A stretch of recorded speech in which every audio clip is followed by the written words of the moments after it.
Ladies and gentlemen, welcome to the video. I'm Get Good Guy. This is Apex Legends, and I have a message for you today. Loot wins games. It's a simple premise for a Battle Royale game, but it's something that perhaps isn't focused upon heavily enough by a lot of players, especially new and inexperienced players. And there's a lot of those at the minute because this game is so fresh. I'm sure there are many of you out there who find yourselves short on ammo at regular intervals. You find yourself outgunned by enemies with better gear. You find yourself running around with no shield because you've run out of cells and batteries. Well, this is the video for you. Today I'm going to go through my tips for better looting and inventory management. It's hugely important, and starting to work on the topics that I'll cover today could see you making big strides forwards in Apex Legends, picking up more kills and grabbing those wins. Of course, skill, luck, teammates and other factors are huge components as well, but it's undeniable that you'll give yourself a far better chance of doing well if you consistently do a better job of looting. So let's get straight into this. The first part of looting is dropping in, and this is far more important than some people realise. There's a really bad habit of thinking that the drop is just something you have to do at the start of the game. Let's just get it over with and start playing. Well, don't do that. The drop is where you start to set yourself up for success. Have an idea of the drop that you want. The map has set tiered areas for loot: low tier, mid tier and high tier. You may have noticed such annotations pop up on the left side of your screen when you enter some areas. Well, here's a map that's currently reliable at the time of this video, which shows you the tiered zones of loot in Apex Legends. Purple is high tier, blue is mid tier and white is low tier. Just pause the video if you want a better look, or simply Google tier loot zones Apex Legends and do an image search. So now decide, do you want to drop on high tier loot to better set yourself up, but with a higher likelihood of having to fight for it, a mid tier drop for that happy middle ground, a low tier drop for lesser equipment, but also a safer landing and potentially finding less experienced or able players, or a drop in the middle of nowhere to try to avoid all enemies? You may also notice when dropping in that there's a blue circle. This is selected at random for each game. It's a hot zone and it has a very high chance of high tier loot, as well as the possibility for a weapon spawning fully kitted out with attachments. So if you're feeling ambitious, a hot zone drop could be worth considering. Also keep in mind that a hot zone that's far across the map is often going to be less busy because most players don't want to sit in the dropship for too long. Now, the actual act of dropping. Be sure to have someone in your squad taking a look around yourselves as you're dropping in, so you can see if enemies are potentially dropping near you, and you can also better select your drop location. This helps you to get an idea of how soon you might be pushed and from which direction. Or you can try to grab a weapon quickly and go and take those enemies out before they've got themselves well set up, thus allowing you to grab some kills and take all of the loot in the area. Again, more loot equals a better chance of winning. Also when dropping, do your best to minimize the amount of time it takes for you to actually find gear. Try to land near a door, near a chest, on an item itself, etc, etc. This cuts down the amount of time you're looking for items while the enemy perhaps already has them. If you drop too far away from equipment and the enemy sees you, you could find yourself back searching for another game very quickly. Oh, and there's also the obvious, just try to beat the enemy to the ground by dropping quickly and all that jazz. I'm sure with time, everyone will get used to how to drop quickly and accurately. Plus, another little point, consider splitting from the group sometimes when you're about to land, so you can land near different buildings and not waste time all trying to pick up the same loot. Now, did you know you can land on a supply ship that you can see flying over the map at the start of the game? It's a great opportunity to grab some good loot, but be aware, there are definitely other people aware of this, so it can be a very dangerous drop. Although you can just jump off if necessary, as there's no fall damage, then just run to some nearby buildings. But anyway, we've now covered dropping in. Let's talk about actually being on the ground. Well, the most important tip I can give for you is prioritizing finding a weapon first. Don't get me wrong, if I can easily pick up other items as I'm searching, then I will. But my focus is on finding a weapon. It's no good picking up a load of heals and attachments and then dying because you didn't find a weapon and the enemy did. Get out there and search for a gun. Any gun.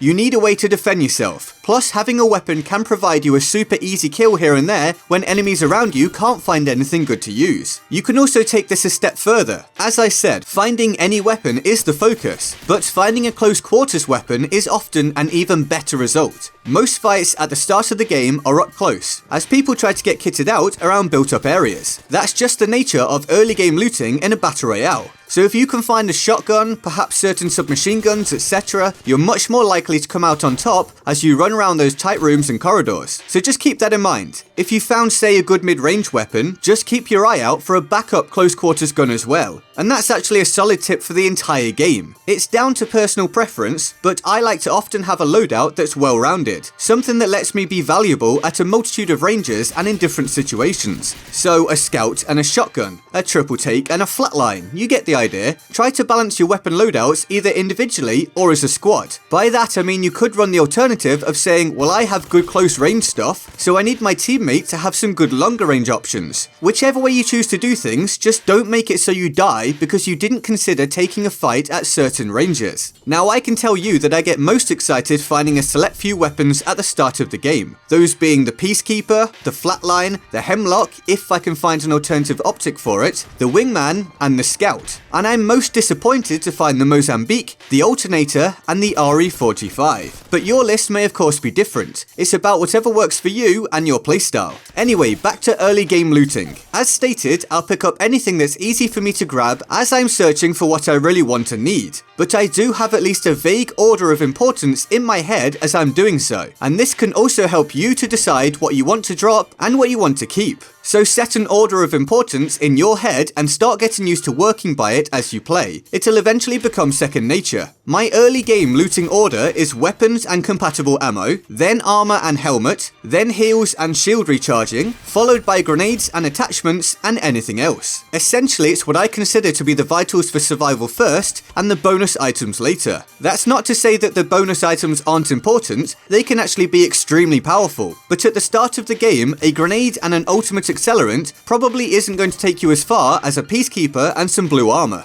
But I must give a special little shout out for the knockdown shield, always handy to have one just in case the worst happens. If you get downed early on, it might just give your squad mates the opportunity to come and kill the people attacking you before you get taken out. But there's something else I'm looking for. This is another top priority, but it doesn't have to be specifically in your list anywhere, as it doesn't fill a set inventory item slot. In fact, it provides you extra item slots. The backpack. I want a backpack as quickly as possible, and you should too. Having more item slots allows you to carry more, it allows you to be more versatile, and it allows you to not have to think so hard about what you do and don't want as you're scrabbling around trying to get some decent gear. So get hold of a backpack and mark other backpacks when you see them so your squad mates can do the same. Now these backpacks come in different rarities. The white one gives you 2 extra inventory slots. The blue one gives you 4, the purple one gives you 6, and the gold one also gives you 6, but allows you to use health and shield consumables twice as quickly. Now if I just can't find a backpack, or say only have a white one, then I'll focus on having a decent amount of ammo, some meds and cells, and a grenade or 2. This alters if I have a more substantial backpack. Then I'll start to really stock up on ammo. I'll carry things around in case I'll need them later, and then simply drop them as and when I decide I don't need them anymore. You know, like if I have space, I'll grab loads of grenades, etc, etc. I'm sure you get the idea. Now, did you notice that a little earlier on, I mentioned that I'm happy to find a Hemlock, but only if I can find an optic to go with it? That's because I hate the standard sight that it comes with. But this raises a matter of importance. Loot as a unit, not just as an individual. You can call out what you need so your squad mates can let you know if they find it. And you can do the same for them. This also works when you're playing with randoms, because if you open your inventory and then use the ping button or key, you can notify them of what you're looking for. So for example, if I want an optic for my Hemlock, I simply ping the optic slot and my squad will be notified that I'm looking for that. Now here are 2 quick points that aren't really specifically linked to anything I've talked about so far, and I want to get them out of the way. So first off, consider that loot and equipment crates can also be used as bait. By that I mean you don't have to go nuts trying to pick up everything in sight. If you hear enemies running around near you, keep in mind that they likely want to find equipment just as much as you do, so they might go straight for anything they see. This gives you the opportunity to land some really easy damage on them as they try to do so if you've decided to watch over a specific piece of equipment or a down crate. And then my second quick point, always pick up a helmet. And I mean always. Like armor, it doesn't take up a set inventory slot, because you wear it. If you don't know what the helmet actually does, well, headshots in Apex Legends deal extra damage. Helmets are designed to reduce this. So the white helmet grants a 30% reduction in headshot bonus damage taken. The blue grants a 40% reduction, purple a 50% reduction, and the gold helmet also grants a 50% damage reduction, plus it reduces tactical and ultimate ability recharge times. I think this all makes it pretty clear that picking up a helmet can be super important. Now onwards, we've covered the initial looting period of the game. What should you be focusing on after this? Well, it's now about returning to prioritizing and organizing your inventory. Remember at the start of the video I mentioned a lot of people struggling for ammo. That's a comment I've heard time and time again. Well, this doesn't need to be a problem. My first day in the game I had the same ammo issues, and now I quite simply don't. Why? Because I focus up on what I need and what I don't need. If I don't have many inventory slots to work with, or if I'm just running out of space, I drop the ammo that isn't relevant to the weapons I'm holding, or the weapons I intend to use if I find them. So if I'm holding a weapon that requires energy ammo, and a weapon that requires heavy ammo, why would I carry 4 stacks of light ammo? Drop them, or better yet, give them to a squad mate who needs light ammo. And now you have space to pick up all of the relevant ammo that you can. And you can take that ammo from your squad mate if they don't need it. You know, doing somewhat of a trade. Really focusing on looking for and picking up the ammo that I need has transformed my experience. It sounds simple, but I very rarely have ammo problems now. And ammo problems are something you definitely don't need in a Battle Royale game. So as an example, here's an image showing that I can utilize heavy ammo for my Hemlock, of which I'm showing 30 rounds, and shotgun ammo for my Peacekeeper, of which I'm showing 5 rounds. You'll notice that my inventory contains heavy ammo and light ammo, so I'll now be on the hunt for more heavy ammo and especially shotgun ammo. And if my inventory gets too full, I'll be throwing away that light ammo or giving it to a squad mate. Very simple stuff, but also very important to always keep in mind. Too many people are running around picking up everything they see, filling their inventory, and then not realizing they're unable to pick up ammo that would actually be helpful whilst holding ammo they'll never use. But you can take this further than just ammo. Really start prioritizing what you need and what you don't need when that inventory is getting full. Have 2 syringes taking up a slot and want to pick up a full medkit instead?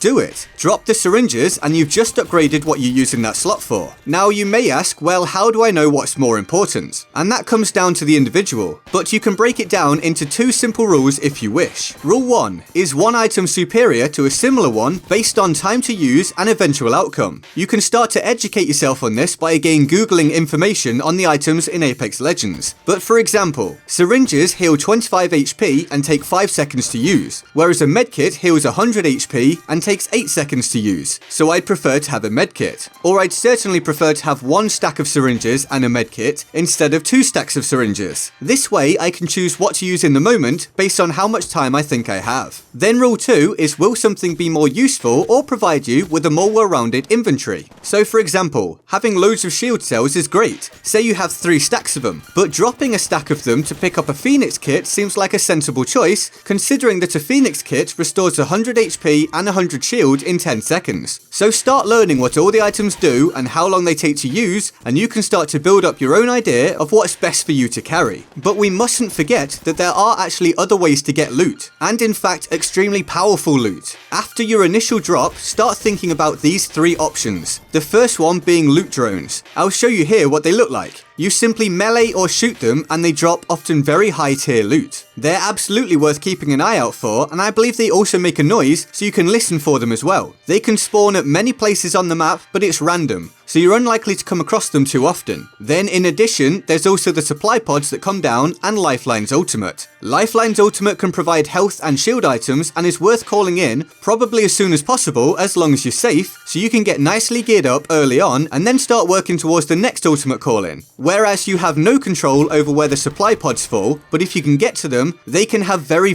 powerful gear, including the Kraber sniper rifle and the Mastiff shotgun. Just be aware that other squads will likely also try to get to these pods as well, so you could have a fight on your hands. Now, a question I see asked a lot is how do you loot quickly? Because some people take far too long standing by a crate and just asking to be picked off. Well, it comes with practice, but you can speed up your looting by following these 3 key premises. Premise 1. Look at the rarity of the items to choose what to focus on when you have limited time. Something that's gold or purple is likely worth taking a look at, especially in the early to mid game, and the colour of the drop crates also indicates what the highest tier piece of loot is in that crate. Premise 2 is that the little red symbol means that item either isn't compatible with what you've got, you have a better version of it, or you don't have space for it. So you can often either ignore those items, or find out that you need to create space in your inventory if you want them for later. And premise 3, already have in your head what you're specifically looking for. Need energy ammo? Get into the crate and focus on finding that. Need a weapon optic? Scroll down and check the available attachments. I'm sure you get the point. And now for a big point that's so often overlooked. Pay close attention to weapon-specific modifiers. Here's an example of one on screen. They can be extremely powerful, but they only work with certain weapons. So pick them up if you have a compatible weapon, or maybe take it and keep your eye out for that specific weapon as you play. Alternatively, you can mark it for your squad so they get notified of its existence, or if you're playing with friends, give a good old-fashioned call out to ask if anyone needs or wants it and for which weapon it works with. And that closes out my guide for how to loot better and manage your inventory more effectively. I hope this helps you to be far more successful in Apex Legends. If you have any tips that weren't mentioned in the video, feel free to leave them in the comments below. And also let me know which tip I've covered that's going to be of the most use to you. I've got loads more Apex Legends content on the way and I hope you enjoyed this video. If you did, feel free to like, subscribe, turn on notifications and join my Discord server in the description and my pinned comment. Here's the board of awesome for the epic people who support the channel on Patreon. They're all absolute heroes and I love them all deeply and often. If you want to join them on the board of awesome, the link to the Patreon page is in the description and my pinned comment. And with that all said, I'm Get Good Guy and I'll see you next time. Laters.